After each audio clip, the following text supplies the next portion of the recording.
know what has often showed me how distracted I am? What? Because I think we know we're distracted, but there's times where something happens where I realize the degree of the distraction when I fasted from social media.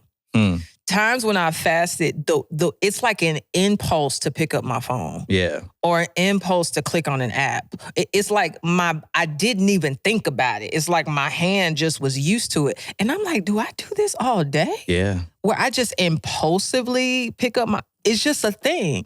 And I think about times when I was young, I used to read books all the time as a kid. And I would just sit in my bed and read for hours. Even now, as much as I like information, as much as I like books, if I get through a paragraph, I'm tempted to pick up my phone, or I'm tempted to look at the news, or I'm tempted to answer this email, or what. Like my mind just goes to all these different places. It's like I've lost my ability to just sit and be still. Yeah. And I just wonder how that's affecting our intimacy. Because much of what God has called us to do requires stillness. In light of you writing this book and naming it Upon Waking, which is a very beautiful title, by the way. That's the poet in you. I wanted to call it I don't remember the other title. The other option was like hello, or good morning or something. I think it was Good Morning. Oh. I like Good Morning too. Yeah, that's a good title.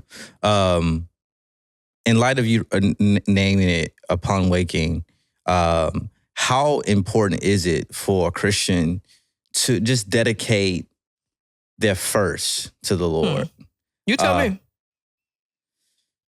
Well, you wrote the book. Yeah, but you're a Christian.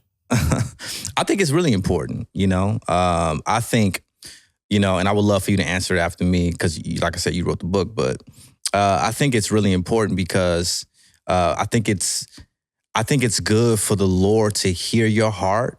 And also for you to be centered on the day that you wake up, by also having the chance to hear from the Lord before you do anything else.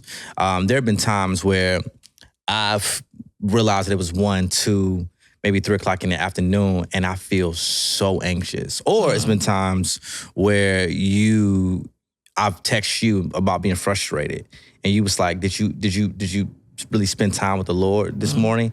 And maybe sometimes I have like a habit of just throwing like a quick prayer up, but not really spending time with him, giving him my day. And I think even when we think about the fact that God gave us this day, like he literally gave you this day. Yeah. Like every breath is a breath from him. Yeah, today is the day that the Lord has made. Let us rejoice and be glad in it. And so for you to even acknowledge him first with this day, I think lets us know that it governs how we will experience this day, how we will experience his creation, how we will experience our family, how we will experience him. And so I think it's really important for us to give him like this is the day that you literally made it.